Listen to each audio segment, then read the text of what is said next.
의사가 약 대신 바닥을 처방한다고요? 미네소타 의료계가 발칵 뒤집혔습니다. 미네아폴리스 최고의 류머티즘 전문의가 갑자기 한인타운 아파트로 이사했고 15년간 복용하던 진통제를 모두 버렸습니다. 병원 동료들은 의사가 미신에 빠졌다며 손가락질했고 미네소타 의사협회는 긴급회의를 소집했죠.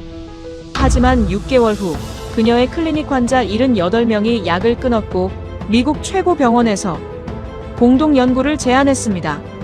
영하 30도 미네소타 겨울을 정복한 건 첨단 의학이 아니었습니다. 3000년 한국의 따뜻한 바닥이 미국 의사들을 무릎 꿇게 만든 충격적인 이야기, 지금부터 시작합니다. 시작 전에 구독과 좋아요 버튼을 눌러주시면 영상 제작에 큰 힘이 됩니다. 지금 이 이야기를 어디에서 듣고 계신지도 댓글로 알려주세요. 그럼 바로 시작할게요. 안녕하세요. 저는 에밀리 존슨입니다. 미네아폴리스 헤네핀 헬스케어에서 류머티즘 전문의로 일하는 48세 의사예요.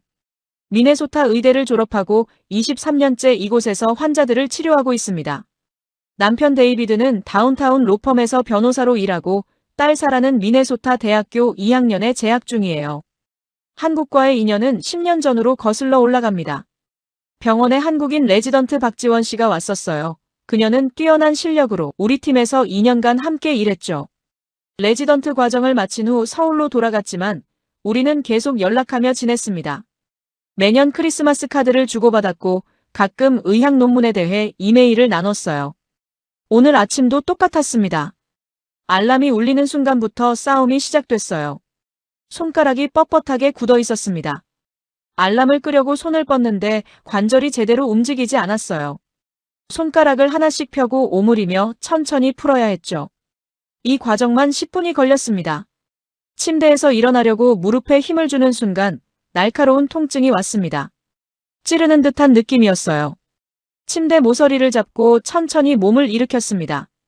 무릎이 삐걱거리는 소리가 들렸어요. 욕실로 걸어가는 15걸음이 고문 같았습니다. 한 걸음 옮길 때마다 무릎에서 통증이 퍼졌어요. 아침마다 겪는 일이지만 익숙해지지 않았습니다. 거울을 봤어요. 48세 여성이 아니라 70대 노인 같았습니다.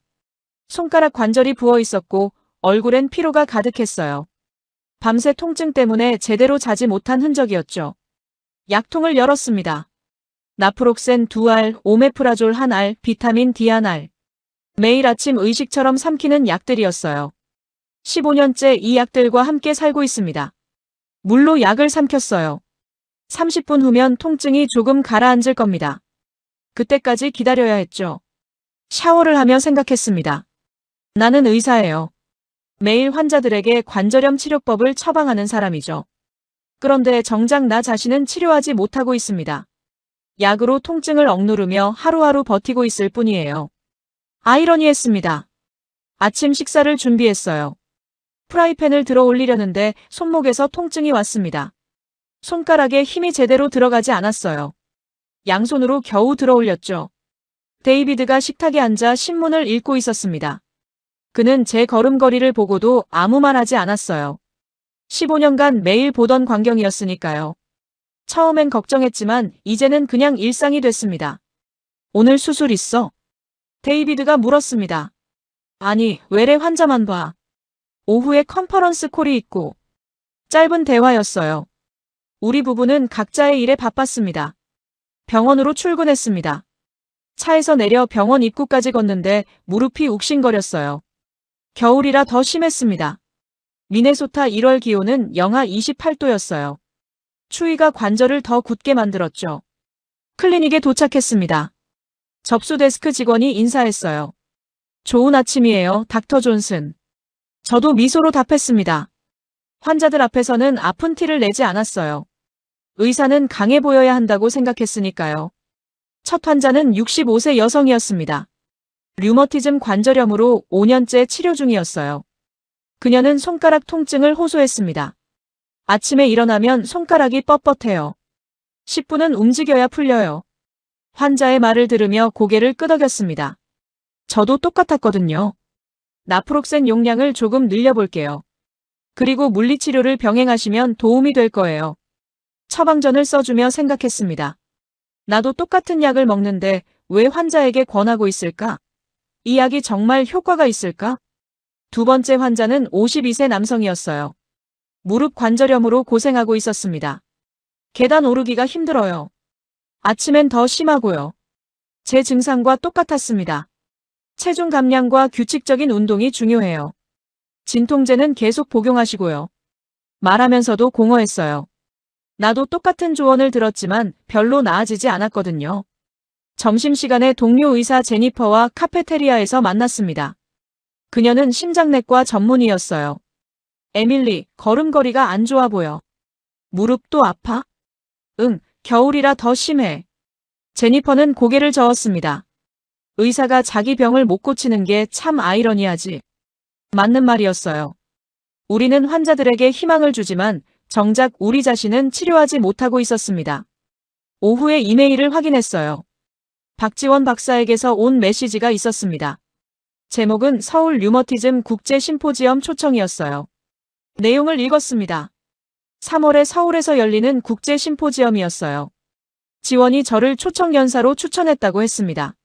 3주간 서울에 머물며 발표도 하고 한국 의료 시스템도 둘러보는 일정이었죠. 에밀리, 꼭 와야 해요. 미네소타에서의 연구 결과를 듣고 싶어요. 그리고 오랜만에 만나고 싶기도 하고요. 우리 집에서 지내면 돼요. 지원의 따뜻한 초대였습니다. 저는 망설였어요. 3주는 긴 시간이었습니다. 환자들 스케줄도 조정해야 하고 집도 비워야 했죠. 하지만 솔직히 말하면 쉬고 싶었어요. 매일 아침 통증과 싸우는 게 지쳤습니다. 환자들에게 희망을 주면서 정작 나는 절망하고 있었거든요. 저녁에 집으로 돌아왔습니다. 데이비드와 사라가 거실에 있었어요. 가족회의 좀 하자. 저는 서울 초청 이야기를 꺼냈습니다. 데이비드가 물었어요. 3주나? 그렇게 오래? 응, 심포지엄도 있고 병원 방문 일정도 있어서. 사라가 말했습니다. 엄마 가세요. 좋은 기회잖아요. 그리고 좀 쉬어야 할 것 같아요. 요즘 힘들어 보이시던데요. 딸의 말이 가슴을 찔렀습니다. 아픈 걸 숨긴다고 생각했는데 다 보이고 있었나 봐요. 데이비드도 동의했습니다. 다녀와. 환자들 스케줄은 제니퍼가 대신 봐줄 수 있을 거야. 그날 밤 침대에 누웠습니다. 무릎이 욱신거렸어요. 자세를 바꿔봤지만 편한 자세가 없었습니다. 천장을 바라보며 생각했습니다. 서울에 가면 뭐가 달라질까? 거기도 여기처럼 통증은 똑같겠죠. 하지만 적어도 일상에서 벗어날 수는 있을 거예요. 다음 날 아침 박지원에게 답장을 보냈습니다. 초청 감사해요. 참석할게요. 오랜만에 만나는 것도 기대돼요. 전송 버튼을 누르는 순간 묘한 기대감이 들었습니다. 의사로서 23년을 살았지만 답을 찾지 못한 제 병. 혹시 서울에서 뭔가 달라질까요? 그때는 몰랐습니다. 3주 후 제 인생이 완전히 바뀔 거라는 걸요. 3월 중순, 인천공항에 도착했습니다. 14시간 비행 끝에 무릎이 완전히 굳어 있었어요. 입국 심사를 마치고 나오니 박지원이 기다리고 있었습니다. 10년 만에 재회였죠. 에밀리 선생님, 오랜만이에요. 강남으로 향하는 차 안에서 지원이 물었습니다. 무릎은 어때요? 똑같아요. 아침마다 똑같은 통증으로 일어나죠. 강남 고층 아파트 22층에 도착했어요. 지원이 도어락을 열며 말했습니다. 신발 벗으셔야 해요. 저는 운동화를 벗고 거실로 들어섰습니다. 그 순간 멈춰섰어요. 발바닥에 전해지는 온기 때문이었습니다. 바닥이 따뜻했어요. 마치 거대한 전기장판 위에 서 있는 것 같았죠. 이게 뭐예요? 온돌이에요. 바닥 난방이죠. 한국 아파트는 다 이렇게 돼 있어요. 23년간 의사로 살았지만 이런 경험은 처음이었습니다. 주저앉아 손으로 바닥을 짚어봤어요. 나무 마루 전체에서 열이 올라왔습니다. 어떻게 작동하는 거예요? 바닥 아래 온수 파이프가 물을 순환시키며 바닥을 데워요. 고구려 시대부터 내려온 난방 방식이에요. 2000년 전부터요? 네, 구들이라고 불렀어요. 의사로서 충격이었습니다. 바닥 전체를 데운다는 발상 자체가 새로웠거든요. 저녁을 먹고 객실로 들어갔습니다. 침대에 누웠지만 발끝이 따뜻했고 무릎도 편안했어요. 그날 밤 몇 년 만에 처음으로 깊이 잤습니다. 보통 무릎 통증 때문에 두세 번 깨는데 아침까지 한 번도 안 깼어요. 다음 날 아침 눈을 떴습니다. 이상했어요. 손가락을 움직여봤어요. 뻣뻣하긴 한데 평소보다 덜했습니다. 보통 10분씩 풀어야 하는데 5분이면 충분했어요. 침대에서 일어나니 따뜻한 바닥이 저를 맞이했습니다. 무릎도 평소만큼 아프지 않았어요. 착각일까요? 거실로 나갔습니다. 지원이 맨발로 주방에 서 있었어요. 잘 잤어요? 네, 놀라울 정도로요. 심포지엄이 시작됐습니다. 평소 같으면 오후쯤 무릎이 욱신거려 자주 앉아야 했는데 그날은 괜찮았어요. 일주일이 지났습니다. 매일 아침 손가락 상태를 확인했어요. 뻣뻣함이 점점 줄어들고 있었습니다. 무릎도 마찬가지였어요. 의사로서 의문이 들었습니다. 이게 정말 온돌 때문일까? 플라시보 효과일 수도 있잖아요. 하지만 제 몸은 정직했습니다. 15년간 매일 먹던 나프록센을 하루 건너 먹어도 괜찮았거든요. 2주째가 됐습니다. 저녁에 지원과 와인을 마시며 이야기를 나눴어요. 지원, 이상한 일이 일어나고 있어요. 무릎이 나아지고 있어요. 손가락도요. 약을 줄였는데도 괜찮아요. 지원은 미소를 지었습니다. 온돌 때문이에요. 제 환자들도 똑같이 말해요. 특히 추운 나라에서 온 외국인들이요. 과학적 연구가 있어요? 한국에는 많아요. 하지만 서양 의학계에서는 아직 주목하지 않죠. 그 말이 제 마음을 건드렸습니다. 우리는 2000년 된 지혜를 무시하고 있었던 거예요. 3주째 마지막 날이었습니다. 짐을 싸며 생각했어요. 돌아가면 어떻게 될까? 다시 차가운 바닥, 매일 아침 통증, 진통제 의존. 예전 삶으로 돌아가야 했습니다. 두려웠어요. 3주간 제 몸은 완전히 달라져 있었거든요. 손가락 통증이 70% 줄었고 무릎도 훨씬 나아졌습니다. 지원이 옆에 앉았습니다. 걱정되죠? 미네소타에도 온돌 아파트가 있어요. 저는 놀라서 그녀를 쳐다봤습니다. 정말요? 네, 한인타운에 한국 건설사가 지은 곳이요. 연락처 드릴까요? 그날 밤 잠이 오지 않았습니다. 온돌 아파트로 이사한다? 의사가요? 동료들이 뭐라고 할까요? 하지만 제 무릎과 손가락은 명확한 답을 주고 있었어요. 다음 날 공항으로 향하는 차에서 지원이 물었습니다. 연락처 받을래요? 저는 잠시 망설이다 대답했습니다. 네, 주세요. 비행기에서 미네소타로 돌아가는 14시간 동안 생각했습니다. 의사로서 23년을 살았어요. 과학적 근거를 중시하는 사람이었죠. 하지만 제 몸이 경험한 건 그 어떤 논문보다 확실했습니다. 온돌이 저를 치료했어요. 이제 선택해야 했습니다. 미네아폴리스 공항에 도착한 순간부터 몸이 알았습니다. 4월 초 영하 15도의 차가운 공기가 폐를 찔렀어요. 주차장까지 걷는 동안 무릎이 경직되기 시작했습니다.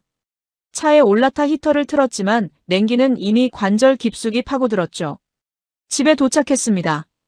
데이비드가 현관에서 반갑게 맞아줬어요. 짐을 들고 안으로 들어서며 신발을 벗었습니다. 거실 바닥에 발을 디딘 순간 서울과의 차이가 확연했어요. 차가웠습니다. 실내 온도는 19도였지만 바닥은 얼음장 같았어요. 3주간 따뜻한 바닥에 익숙해진 발은 이 냉기를 견디기 힘들어했습니다. 그날 밤 침대에 누웠습니다. 전기장판을 최대로 올렸지만 서울의 온돌과는 달랐어요. 발끝만 따뜻할 뿐 방 전체에 온기는 없었죠. 무릎이 뻣뻣해지는 걸 느꼈습니다. 다음 날 아침 눈을 떴습니다. 손가락이 다시 굳어 있었어요. 서울에서는 3분이면 풀렸는데 이제 다시 10분이 필요했습니다. 침대에서 일어나는 순간 무릎에서 날카로운 통증이 왔어요. 3주간 사라졌던 그 고통이 하루 만에 돌아온 겁니다. 약통을 열었습니다. 나프록센 2알을 꺼내 물과 함께 삼켰어요. 서울에서는 하루 건너 먹어도 괜찮았는데 이제 다시 매일 먹어야 했습니다. 출근길에 생각했어요.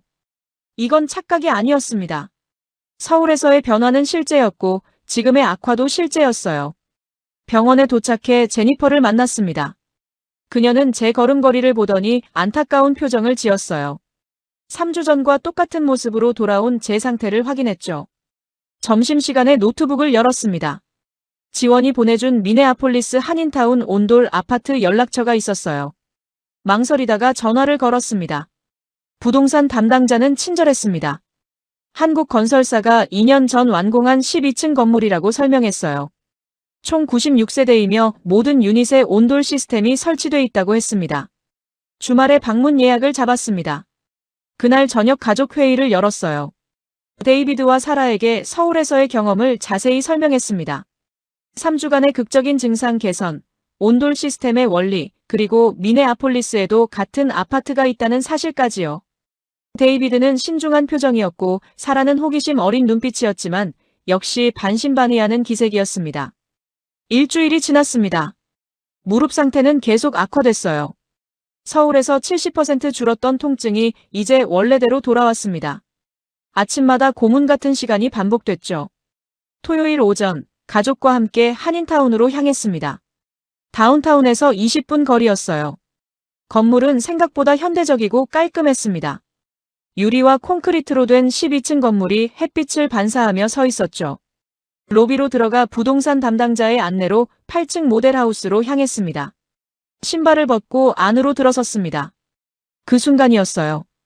발바닥에 전해지는 온기, 서울에서 느꼈던 바로 그 감각이었습니다. 데이비드와 사라도 멈춰섰어요. 두 사람 모두 놀란 표정으로 바닥을 내려다봤습니다. 저는 무릎을 꿇고 손으로 바닥을 짚어봤습니다. 서울 지원의 집과 똑같은 온기가 손바닥을 데웠어요. 담당자가 시스템을 설명했습니다. 한국에서 직수입한 보일러와 온수 파이프, 각 방마다 독립온도 조절 시스템까지. 거실 창문으로는 미네아폴리스 시내가 보였어요. 데이비드가 조용히 주변을 둘러봤고 사라는 침실과 욕실을 돌아다니며 신기해했습니다. 1시간 동안 머물렀습니다. 그 시간 내내 저는 따뜻한 바닥 위를 걸어다녔어요. 무릎이 편안했습니다. 단 1시간 만에 느껴지는 차이였죠. 차로 돌아가는 길 데이비드가 먼저 입을 열었습니다. 바닥이 정말 따뜻하더라고 신기한 경험이었다고 말했어요. 사라도 동의했습니다. 저는 조심스럽게 물었습니다. 이사를 고려해 볼 수 있겠냐고요. 차 안이 조용해졌습니다. 우리 가족은 15년간 지금 집에서 살았어요. 레이크 해리엇 근처의 좋은 동네였고 사라가 자란 곳이었습니다. 하지만 데이비드는 제 건강을 알고 있었어요. 15년간 지켜본 제 고통을 알았죠. 그는 천천히 고개를 끄덕였습니다. 적어도 진지하게 고려해보자고 말했어요. 월요일 아침 병원에 출근했습니다. 제니퍼에게 주말 이야기를 꺼냈어요. 온돌 아파트 방문, 가족의 반응, 이사 고려까지. 그녀는 놀란 표정으로 저를 바라봤습니다. 의사가 바닥 난방 때문에 이사를 고려한다니 이해하기 어렵다는 표정이었어요. 그날 저녁 데이비드와 긴 대화를 나눴습니다. 현실적인 문제들을 하나씩 점검했어요. 집 매매, 이사 비용, 통근 거리, 사라의 학교 위치. 모든 걸 따져봤을 때 불가능한 건 아니었습니다. 데이비드가 말했습니다. 건강이 가장 중요하다고요. 15년간 제가 고생하는 걸 지켜본 게 힘들었다고 했어요. 2주 후 저는 결정을 내렸습니다. 온돌 아파트로 이사하기로요. 그것도 단순한 이사가 아니었습니다. 의사로서 실험 대상이 되기로 한 겁니다. 6개월간 철저히 데이터를 수집하고 기록하기로 했어요. 매일 아침 저녁 손가락과 무릎 상태를 기록하고 약물 복용량을 추적하고 정기적으로 혈액 검사를 받기로 했습니다. 온돌의 효과를 객관적으로 검증하겠다는 계획이었습니다. 부동산에 연락했습니다. 8층 투베드룸 유닛을 계약했어요. 입주는 한 달 후였습니다. 현재 집도 매물로 내놨습니다. 15년 살던 집과의 이별이었지만 이제는 확신이 있었어요. 건강을 되찾을 수 있다면 어떤 선택이든 할 준비가 돼 있었습니다. 의사로서 23년을 살며 배웠습니다. 때로는 답이 교과서가 아니라 경험에 있다는 걸요. 그리고 제 몸이 이미 그 답을 알고 있었습니다. 5월 중순, 이사가 완료됐습니다. 한인타운 아파트 8층으로 짐을 옮기는 날, 이삿짐 센터 직원들이 신발을 벗고 들어왔어요. 그들은 바닥의 온기를 느끼며 놀란 표정을 지었습니다. 미네소타에서 20년간 이사 일을 했지만 이런 바닥은 처음이라고 했죠. 첫날 밤을 보냈습니다. 침대에 누워 천장을 바라봤어요. 낯선 공간이었지만 발끝은 따뜻했습니다. 무릎도 편안했죠. 15년 만에 처음으로 진통제 없이 잠들었어요. 다음 날 아침 눈을 떴습니다. 손가락을 움직여 봤어요. 뻣뻣함이 확연히 줄어 있었습니다. 5분이면 충분했죠. 침대에서 일어나 따뜻한 바닥에 발을 디뎠습니다. 무릎 통증도 평소의 절반 수준이었어요. 병원 출근 첫날이었습니다. 동료들의 반응이 궁금했어요. 제니퍼가 제일 먼저 알아챘습니다. 제 걸음걸이가 달라졌다고 했어요.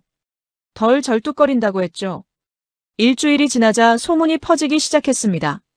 에밀리 존슨 박사가 한인타운으로 이사 갔다더라. 바닥 난방 때문이라더라.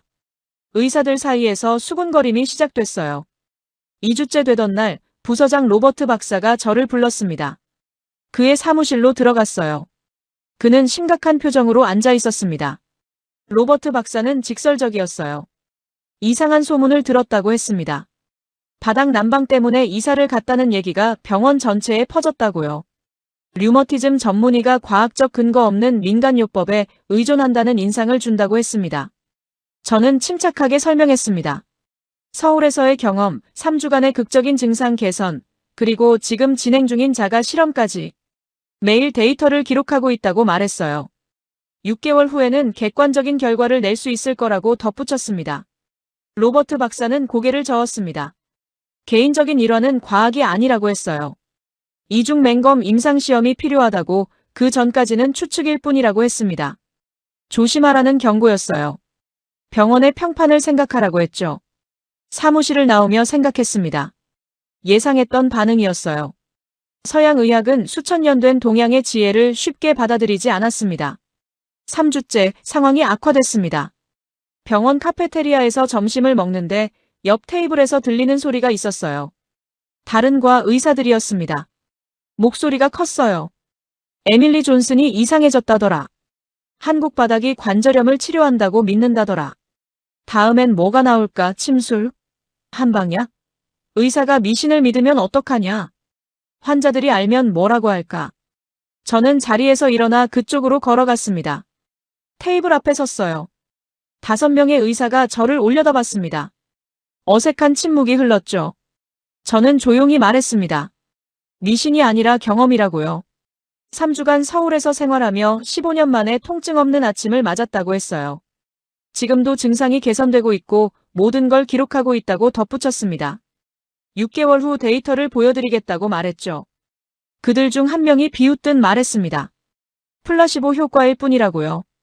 따뜻한 바닥이 좋다고 느끼는 건 심리적인 거라고 했어요.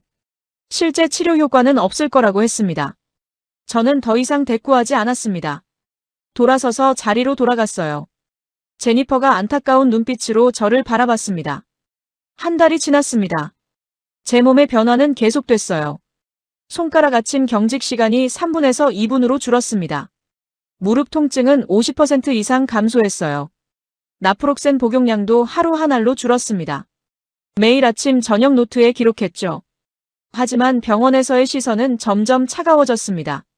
복도에서 마주치는 동료들이 어색하게 고개를 끄덕이고 지나갔어요. 점심시간에 합류하던 의사들도 하나둘 자리를 피하기 시작했습니다.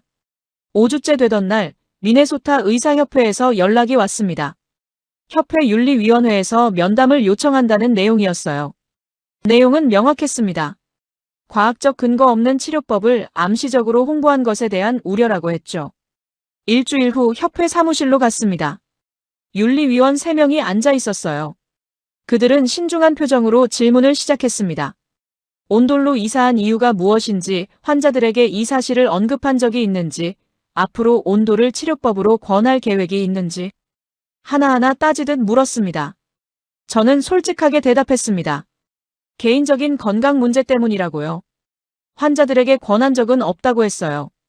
다만 제 몸에서 일어나는 변화를 기록하고 있을 뿐이라고 말했습니다. 윤리위원장이 말했습니다. 의사는 공인이라고요. 개인적인 선택도 환자들에게 영향을 미칠 수 있다고 했어요. 과학적으로 검증되지 않은 방법에 의존하는 모습은 바람직하지 않다고 했죠. 신중하게 행동하라는 경고였습니다. 집으로 돌아가는 차 안에서 생각했습니다. 의료계는 저를 조롱하고 있었어요. 23년간 쌓아온 평판이 무너지고 있었습니다. 동료들의 신뢰도 잃어가고 있었죠. 하지만 제 무릎은 거짓말하지 않았습니다. 손가락도 마찬가지였어요.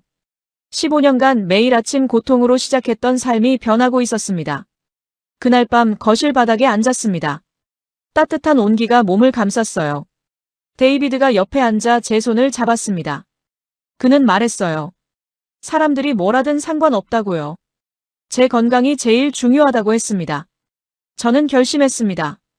6개월 실험을 끝까지 완수하겠다고요. 그리고 데이터로 증명하겠다고 다짐했습니다.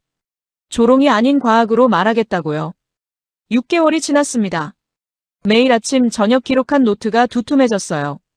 손가락 경직 시간, 무릎 통증 정도, 약물 복용량, 수면의 질. 180일간의 데이터가 쌓여 있었습니다. 매달 혈액 검사도 받았어요. 염증 수치, CRP, ESR 모두 기록했죠. 11월 초 저는 데이터를 정리하기 시작했습니다. 노트북 화면에 엑셀 시트를 열고 숫자들을 입력했어요. 그래프가 만들어졌습니다. 결과는 명확했습니다.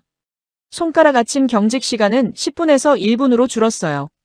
무릎 통증 점수는 10점 만점에 8점에서 2점으로 떨어졌습니다.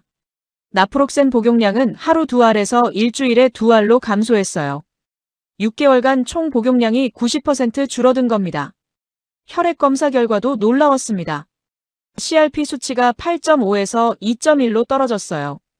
ESR도 42에서 15로 감소했습니다. 염증이 눈에 띄게 줄어든 거예요. 담당 검사실 기사도 놀란 표정으로 물었습니다. 새로운 약을 복용하기 시작했냐고요. 저는 웃으며 대답했습니다. 약이 아니라 바닥이라고요. 데이터를 보며 확신했습니다. 이건 플라시보 효과가 아니었어요. 객관적이고 측정 가능한 변화였습니다. 온돌이 실제로 제 관절염을 개선하고 있었던 거예요. 그날 저녁 데이비드에게 결과를 보여줬습니다. 그는 그래프를 한참 들여다봤어요. 변호사로서 증거를 다루는데 익숙한 사람이었죠. 그는 고개를 끄덕였습니다. 부정할 수 없는 데이터라고 말했어요. 저는 결정을 내렸습니다. 이 결과를 공개하기로요. 하지만 신중하게 접근하기로 했습니다. 먼저 소규모로 검증받기로 했어요. 클리닉에서 제 환자 중 3명을 선택했습니다. 모두 류머티즘 관절염으로 5년 이상 고생하던 사람들이었어요. 60대 여성 마가렛, 55세 남성 존, 58세 여성 수잔. 그들에게 제안을 했습니다. 한인타운 온돌 아파트에서 한 달간 생활해보는 건 어떻겠냐고요.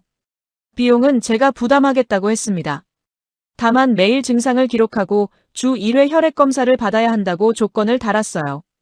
3사람 모두 동의했습니다. 특히 마가렛은 적극적이었어요. 10년간 약물 치료를 받았지만 효과가 제한적이었거든요. 새로운 방법을 시도해보고 싶다고 했습니다. 12월 초 새 환자가 임시로 온돌 아파트에 입주했습니다. 같은 건물 다른 층 유닛들이었어요. 저는 매일 그들의 상태를 확인했습니다. 증상 기록을 체크하고 혈액 샘플을 수거했어요. 첫 주가 지났습니다. 3사람 모두 비슷한 반응을 보였어요. 아침 통증이 줄어들었다고 했습니다. 손가락이 덜 뻣뻣하고 무릎이 더 부드럽게 움직인다고 했죠. 2주째, 변화가 더 명확해졌습니다. 마가렛은 진통제 복용을 하루 건너로 줄였어요. 존은 계단 오르기가 수월해졌다고 말했습니다. 수잔은 밤에 통증 없이 잘 수 있게 됐다고 했어요. 3주째, 혈액 검사 결과가 나왔습니다. 3사람 모두 염증 수치가 감소했어요. 마가렛의 CRP는 9.2에서 5.8로, 존은 7.5에서 4.2로, 수잔은 8.8에서 5.1로 떨어졌습니다. 3주 만에 이런 변화가 나타난 겁니다. 한 달이 끝났습니다. 새 환자를 다시 만났어요. 그들은 모두 증상이 개선됐다고 말했습니다. 마가렛은 10년 만에 처음으로 손으로 병뚜껑을 열 수 있게 됐다고 했어요. 존은 손자를 안을 수 있을 만큼 무릎이 좋아졌다고 했죠. 수잔은 약 없이도 하루를 보낼 수 있게 됐다고 했습니다. 데이터를 정리했습니다. 4명의 환자, 총 7개월간의 기록. 그래프는 일관된 패턴을 보여줬어요. 온돌 환경에서 생활하면 관절염 증상이 개선된다는 명확한 증거였습니다. 저는 이 결과를 논문으로 작성하기 시작했습니다. 제목은 온돌 바닥 난방이 류머티즘 관절염 환자의 증상 및 염증 수치에 미치는 영향이었어요. 방법론, 결과, 고찰까지 꼼꼼하게 작성했습니다. 초안이 완성됐을 때 제니퍼에게 먼저 보여줬습니다. 그녀는 논문을 꼼꼼히 읽었어요. 1시간 후 그녀가 고개를 들었습니다. 표정이 진지했어요. 제니퍼는 말했습니다. 데이터가 설득력 있다고요.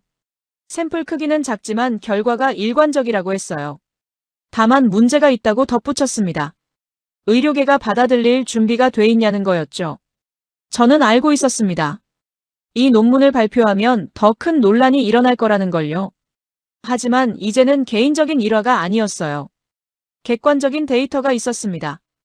1월 초 저는 미네소타 의대 학회에 논문을 제출했습니다. 2월에 열리는 연례 심포지엄에 발표 신청을 했어요.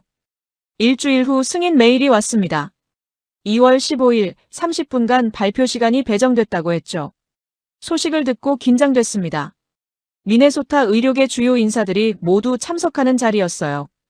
제 연구를 공개적으로 발표하는 순간이 오고 있었습니다. 데이비드가 물었습니다. 두렵지 않냐고요. 저는 솔직하게 대답했습니다.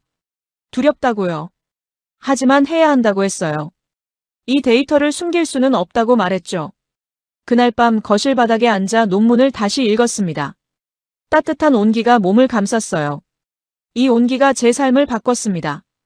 그리고 이제 다른 사람들의 삶도 바꿀 수 있을지 모릅니다. 2월 15일이 다가오고 있었습니다. 세상의 진실을 말할 날이요. 데이터는 거짓말하지 않았습니다.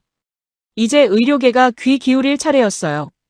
2월 15일 아침이 밝았습니다. 미네소타 의대 심포지엄 발표 날이었어요. 미네아폴리스 컨벤션 센터로 향하는 차 안에서 손이 떨렸습니다. 데이비드가 운전대를 잡고 있었어요. 그는 제 손을 잡으며 괜찮을 거라고 말했습니다. 컨벤션 홀에 도착했습니다. 로비는 이미 의사들로 가득했어요. 300명이 넘는 참석자가 등록을 마쳤다고 했습니다. 제 발표는 오후 2시 세션이었죠. 대기실에서 슬라이드를 마지막으로 점검했습니다. 그래프, 데이터 테이블, 혈액 검사 결과.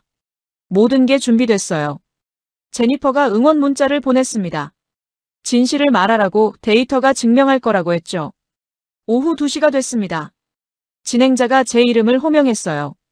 강연장으로 걸어 들어갔습니다. 약 200명의 의사들이 앉아 있었어요. 뒷줄에는 로버트 부서장도 보였습니다. 그의 표정은 굳어 있었죠. 연단에 섰습니다. 마이크를 조정하고 첫 슬라이드를 띄웠어요. 제목이 화면에 나타났습니다. 온돌 바닥 난방이 류머티즘 관절염 환자의 증상 및 염증 수치에 미치는 영향. 심호흡을 하고 말을 시작했습니다. 제 개인적인 경험부터 설명했어요. 15년간의 관절염, 서울에서의 3주, 극적인 증상 개선. 솔직하게 이야기했습니다. 의사이기 전에 환자였다고요. 청중이 술렁였습니다. 몇몇은 메모를 하기 시작했고 몇몇은 회의적인 표정을 지었어요. 다음 슬라이드로 넘어갔습니다. 6개월간의 자가 실험 데이터였어요. 손가락 경직 시간, 무릎 통증 점수, 약물 복용량, 염증 수치. 그래프가 명확한 하향 곡선을 그렸습니다. 그리고 3명의 환자 데이터를 공개했습니다. 마가렛, 존, 수잔. 한 달간의 온돌 생활 전후 비교. 모두가 비슷한 패턴을 보였어요. 증상 개선, 염증 수치 감소. 청중의 반응이 갈렸습니다.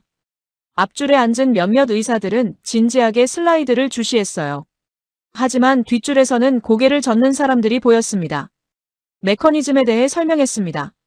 지속적인 온열 자극이 혈액순환을 개선한다는 점, 관절 주변 근육의 이완 효과, 야간 수면의 질 향상. 한국에서 발표된 기존 연구들도 인용했어요. 30분 발표가 끝났습니다. 질의응답 시간이었어요. 손이 여러 개 올라갔습니다. 첫 번째 질문은 날카로웠습니다. 샘플 크기가 너무 작지 않냐는 거였어요. 4명의 데이터로 일반화할 수 있냐고 물었습니다. 저는 인정했습니다. 예비 연구라고요. 하지만 일관된 결과가 나왔고 대규모 연구의 필요성을 제시하는 거라고 대답했어요. 두 번째 질문은 더 공격적이었습니다. 플라시보 효과를 어떻게 배제했냐는 거였어요. 환자들이 특별한 치료를 받는다고 믿어서 좋아진 거 아니냐고 했습니다. 저는 혈액 검사 결과를 지적했습니다. 염증 수치는 주관적인 게 아니라고 객관적인 생체 지표라고 말했어요. 세 번째 질문은 건설적이었습니다. 메이오 클리닉의 한 연구원이었어요. 흥미로운 결과라고 했습니다. 대조군을 포함한 대규모 연구를 진행할 의향이 있냐고 물었어요. 저는 기꺼이 하겠다고 대답했습니다. 질의응답이 끝났습니다. 박수가 나왔지만 열띤 박수는 아니었어요. 어색하고 짧은 박수였습니다. 연단에서 내려와 대기실로 돌아갔어요. 제니퍼가 기다리고 있었습니다. 그녀는 저를 껴안았어요. 잘했다고 용감했다고 말했습니다.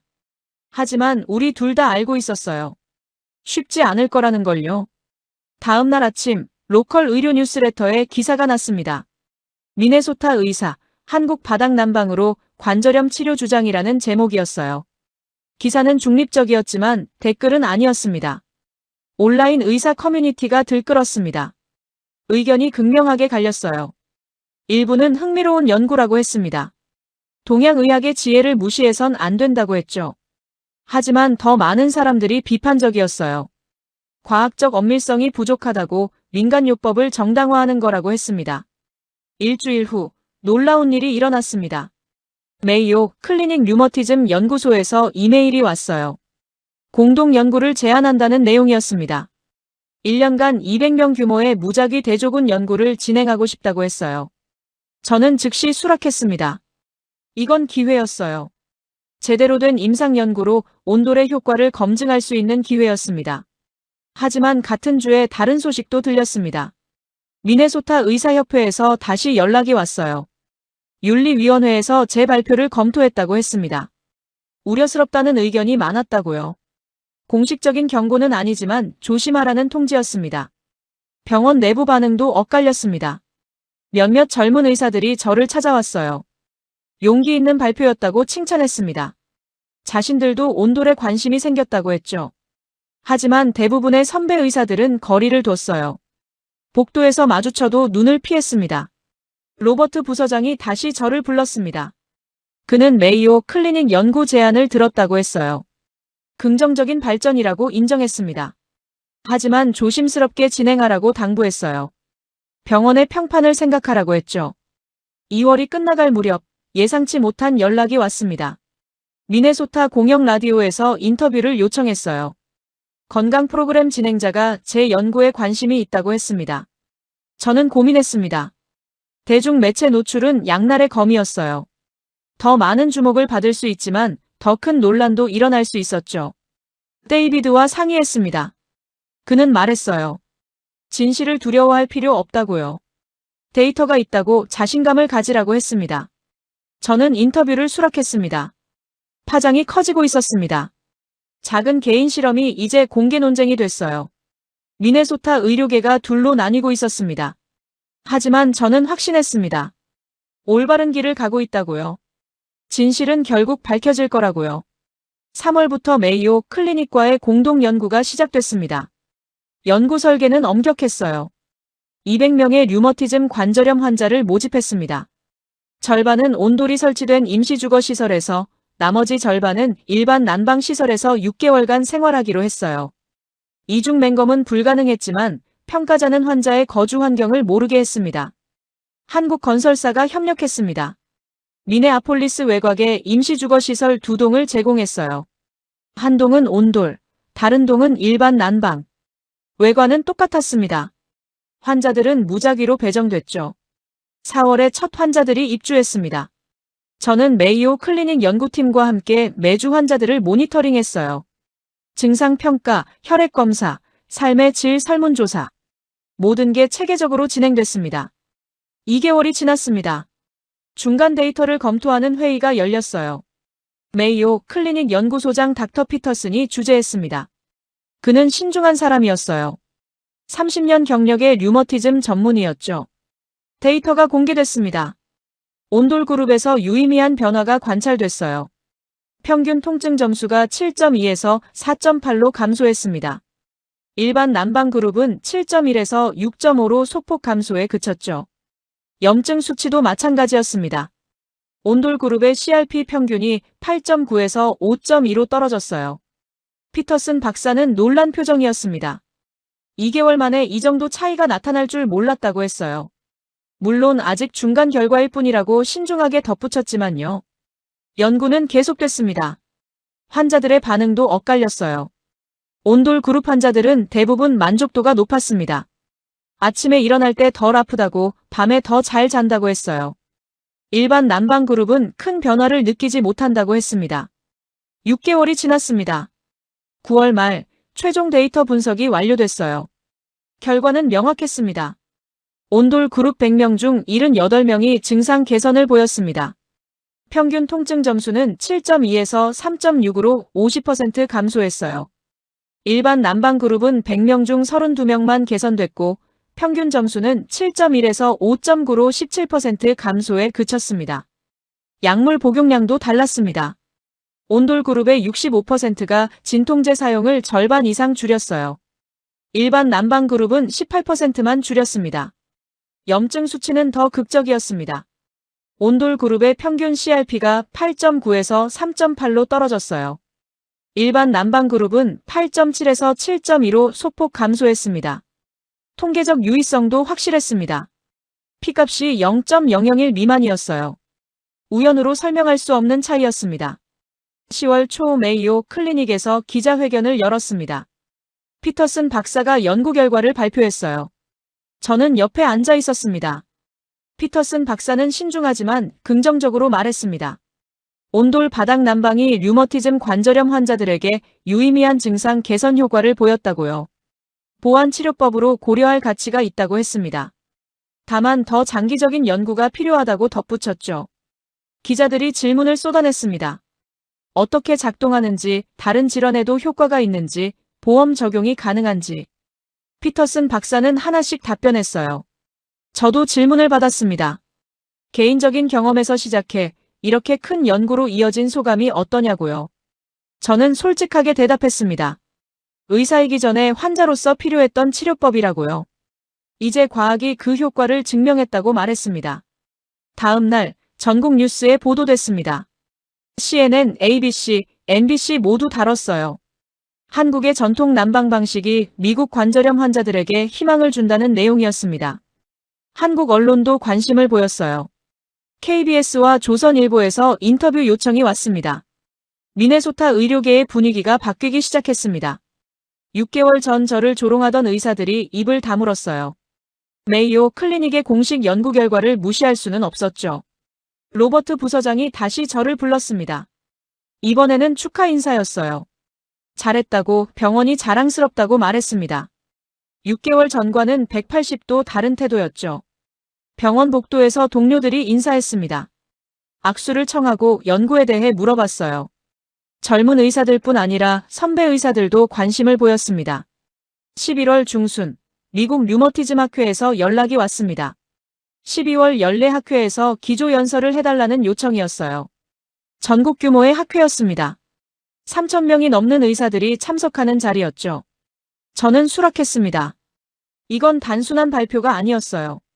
온돌이 미국 의학계에 공식적으로 인정받는 순간이 될 거였습니다. 그 사이 실질적인 변화도 일어나기 시작했습니다. 미네소타주 보건부에서 연락이 왔어요. 제향군인 주거시설에 온돌 시범 설치를 검토 중이라고 했습니다. 많은 제향군인들이 관절염으로 고생하고 있었거든요. 보험회사들도 움직였습니다. 블루크로스 블루실드에서 회의를 요청했어요. 온돌 설치 비용의 일부를 의료비로 인정할 수 있는지 검토하고 싶다고 했습니다. 한국 건설사들은 기회를 포착했습니다. 미네소타 전역에 온돌 아파트 프로젝트를 확대한다고 발표했어요. 시카고, 디트로이트, 보스턴까지 진출 계획을 세웠습니다. 12월 초 라스베이거스에서 열린 미국 류머티즘 학회에 참석했습니다. 데이비드와 사라도 함께 왔어요. 가족이 이 순간을 함께하길 원했습니다. 기조 연설 날이 됐습니다. 3,000명의 의사들이 모인 대강당에 섰어요. 무대 조명이 눈부셨습니다. 저는 처음부터 끝까지 이야기했습니다. 15년간의 고통, 서울에서의 깨달음, 조롱받던 시기, 데이터 수집, 메이오 클리닉 연구까지 솔직하게 모든 걸 공유했어요. 마지막 슬라이드를 띄웠습니다. 온돌 그룹과 대조군의 비교 그래프였어요. 차이는 명확했습니다. 저는 청중을 바라보며 말했습니다. 때로는 답이 첨단 기술이 아니라 오래된 지혜에 있다고요. 우리는 서양 의학의 한계를 인정하고 동양의 경험을 배워야 한다고 했습니다. 환자를 위해서요. 강연이 끝났습니다. 침묵이 흘렀어요. 그리고 박수가 터져 나왔습니다. 기립박수였어요. 3,000명의 의사들이 일어나 박수를 쳤습니다. 무대에서 내려왔습니다. 데이비드가 저를 껴안았어요. 사라도 눈물을 흘리고 있었습니다. 의학계의 전환점이었습니다. 온돌이 이제 미국 의료의 일부가 되고 있었어요. 1년 반이 지났습니다. 제 클리닉은 완전히 달라져 있었어요. 대기실 한쪽에 작은 온돌 체험실이 생겼습니다. 4평 정도 되는 공간이었죠. 환자들이 직접 온돌을 경험할 수 있게 만든 거예요. 한국 건설사가 무료로 설치해줬습니다.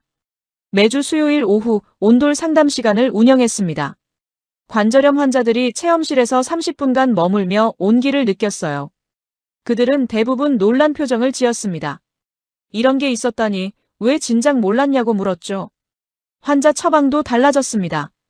약물 치료와 함께 온돌 환경을 권장했어요. 한인타운 아파트 정보를 제공하고 설치 가능한 건설사 리스트를 나눠줬습니다. 보험 적용 여부도 안내했죠. 놀라운 일이 일어났습니다. 제 환자 중 23명이 온돌 아파트로 이사했어요. 6개월 추적 관찰 결과 19명이 증상 개선을 보였습니다.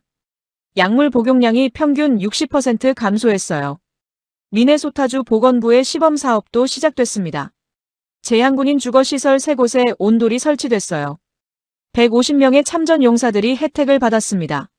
많은 이들이 전쟁 부상으로 인한 만성 관절통으로 고통받고 있었거든요. 3개월 후 결과가 나왔습니다. 참가자의 72%가 통증 감소를 보고했어요. 진통제 복용이 평균 55% 줄었습니다. 주정부는 프로그램을 확대하기로 결정했죠. 전국적으로도 변화가 일어났습니다. 시카고, 디트로이트, 보스턴, 시애틀에서 온돌 아파트 건설이 시작됐어요. 한국 건설사뿐 아니라 미국 건설사들도 참여했습니다. 미국 기업들이 한국 기술을 배우기 시작한 거예요. 의료보험 적용도 진전이 있었습니다. 블루크로스 블루실드가 온돌 설치 비용의 30%를 의료비로 인정하기로 했어요. 류머티즘 관절염 진단을 받은 환자에 한해서였지만 큰 진전이었습니다. 의학교육도 변했습니다. 미네소타 의대에서 온돌을 포함한 보완 치료 과정을 신설했어요. 제가 게스트 강사로 초청됐습니다. 의대생들에게 제 경험을 공유했죠. 그들은 열린 마음으로 들었어요. 전국의 의사들이 벤치마킹을 왔습니다. 뉴욕, 캘리포니아, 텍사스에서 류머티즘 전문의들이 제 클리닉을 방문했어요. 온돌 체험실을 둘러보고 환자 데이터를 검토하고 자신들의 지역에서도 도입하고 싶다고 말했습니다. 박지원이 미네아폴리스를 방문했습니다. 서울에서 날아온 거예요. 우리는 2년 만에 재회했습니다. 그녀는 제 클리닉을 둘러보며 놀라워했어요. 미국에서 온돌이 이렇게 확산될 줄 몰랐다고 했죠. 지원이 말했습니다. 한국에서도 이 소식이 화제라고요. CNN 보도가 한국 뉴스에도 나갔고 미국 의사가 온돌을 연구했다는 게 자랑스럽다고 했습니다. 한국 보건부에서도 관심을 보이고 있다고 덧붙였어요. 어느 날 오후 58세 여성 환자 린다가 클리닉을 찾아왔습니다. 10년간 류머티즘 관절염으로 고생했던 분이었어요. 6개월 전 제 권유로 온돌 아파트로 이사했습니다. 린다는 눈물을 글썽이며 말했습니다. 인생이 바뀌었다고요. 10년 만에 처음으로 손자를 안아 올릴 수 있게 됐다고 했어요. 아침에 일어날 때 더 이상 고통스럽지 않다고 약도 거의 먹지 않는다고 했습니다. 저는 그녀의 손을 잡았습니다. 축하한다고 당신이 용기를 냈기 때문이라고 말했어요. 린다는 고개를 저었습니다. 선생님이 먼저 증명해줘서 가능했다고 했죠. 저녁에 집으로 돌아왔습니다. 한인타운 아파트 8층. 제가 1년 반 전 이사 온 곳이었어요. 신발을 벗고 거실로 들어섰습니다. 따뜻한 바닥이 발을 맞이했어요. 데이비드와 사라가 소파에 앉아 있었습니다. 저는 그들 옆에 앉았어요. 아니, 바닥에 앉았습니다. 온돌 위에 직접 앉는 게 이제 습관이 됐거든요. 사라가 물었습니다. 엄마, 후회하지 않냐고요. 이 모든 논란, 조롱, 힘든 시간들. 저는 웃으며 대답했습니다. 단 한 번도 후회한 적 없다고요. 제 건강을 되찾았고 수많은 환자들에게 희망을 주었다고 말했어요. 데이비드가 제 어깨에 손을 올렸습니다. 자랑스럽다고 말했죠. 창밖을 바라봤습니다. 미네아폴리스의 야경이 반짝이고 있었어요. 영하 20도의 추운 겨울밤이었지만 우리 집은 따뜻했습니다. 의사로서 23년을 살았습니다. 수천 명의 환자에게 약을 처방했어요. 하지만 이제 알았습니다. 치료는 약만이 아니라는 걸요. 때로는 따뜻한 바닥 하나가 수십 알의 약보다 효과적일 수 있다는 걸요. 3000년 한국의 지혜가 미네소타 겨울을 바꿨습니다. 그리고 이제 미국 전역으로 퍼지고 있었어요. 저는 더 이상 약만 처방하지 않습니다. 때로는 바닥을 처방합니다. 오늘의 사연은 여기까지입니다. 미네소타의 한 의사가 보여준 용기가 수천 명의 삶을 바꾼 이야기 어떠셨나요? 때로는 가장 오래된 지혜가 가장 현대적인 문제의 해답이 되기도 합니다. 3000년 한국의 온돌이 미국 의학계를 바꾼 것처럼요. 구독과 좋아요는 영상 제작에 큰 힘이 됩니다. 오늘도 여러분 모두 따뜻하고 건강한 하루 보내시길 바랍니다. 긴 영상 끝까지 시청해주셔서 감사합니다.